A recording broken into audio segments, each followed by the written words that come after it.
Hey everyone, so I recently saw Skallagrim's recent video about fantasy swords, and he spends the first third or so talking about Sephiroth's sword and how it's a fantasy sword. But it actually isn't. So today I'm going to talk about the Ssangsudo, which is a giant Korean sword like this, and how it was used historically, and then we'll talk about 3 ways of drawing it as well.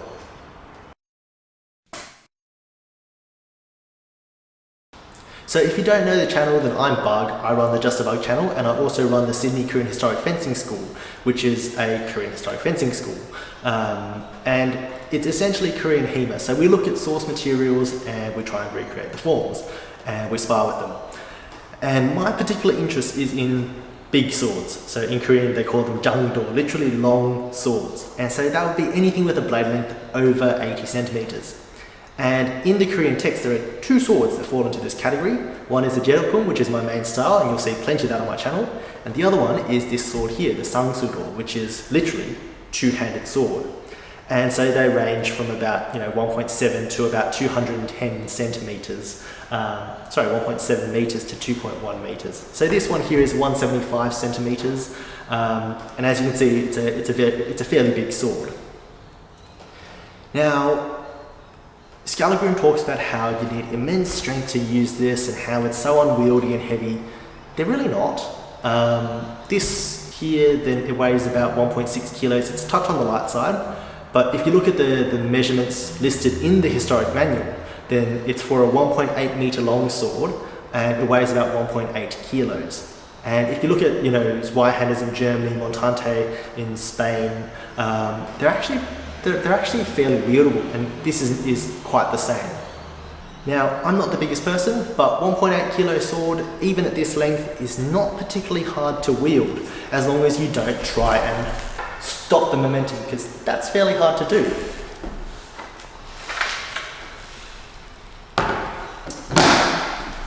But as for actually swinging it, doing it one-handed is actually really not a problem, and it's fairly wieldable.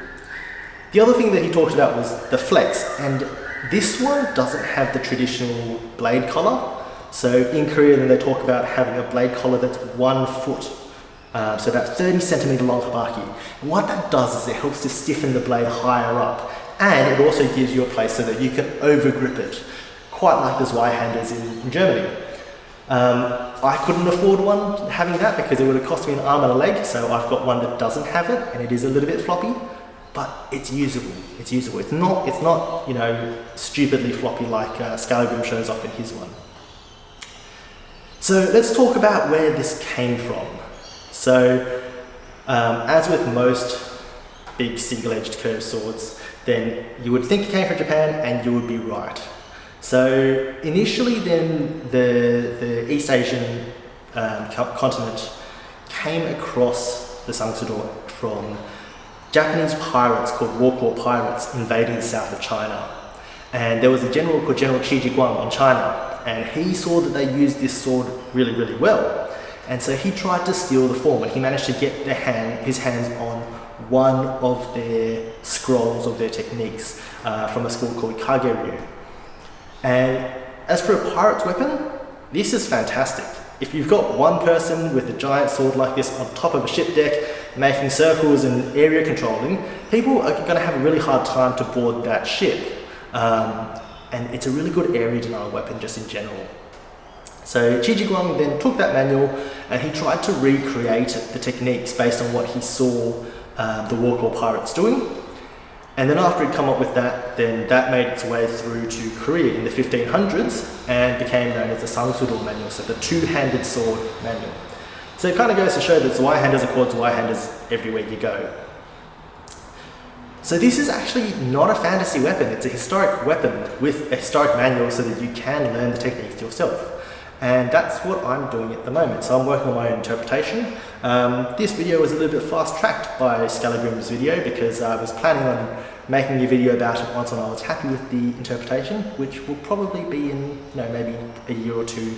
Usually takes me a few years of working on something before I'm happy with it. But for today, I think we'll talk about 3 different ways that you can draw one of these, because that was the other thing that Skallagrim struggled with in his video. So now you know a bit about the sword, let's talk about the 3 ways that it's documented of how to draw the sword. So Chijigwang talks about the first 2, and the third comes from the Korean Ssangsudo manual. So the first one was pretty obvious, you get someone else to take away the sheath, usually your servant or someone, and it's probably the easiest way, and then your sword's out and you're ready to go.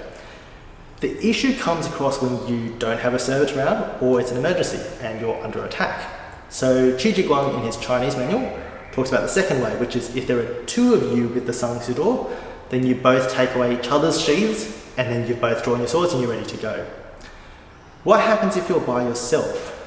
Well, in the Korean manual for the Ssangsudo, then there's the first posture is the drawing posture, and it's called Kyonjok Chogumse, which is literally when you see the enemy, then you draw the sword. And it's a sword drawing form for an emergency where someone's sprung upon you, like a thief or a bandit, and this is how you do it. So it says hold it in reverse grip in your left hand, make a circle around your head, and then draw the sword. Now, big issue is that you drop your sheath, but in an emergency, then compared to dropping your sheath or being cut down by an enemy, I'd rather have this one. The other thing is that you then have the sword in a really good position to follow up with your next strike. As for resheathing it, second person, or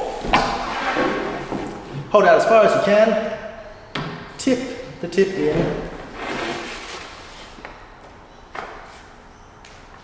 and then you can resheath it. Alrighty, so I hope you enjoyed me talking about the Ssangsudo, and keep an eye out for my future videos. They will be a while away, but once I'm happy with interpretation, I'll be very keen to share it with you all. So with that, I'll see you next time.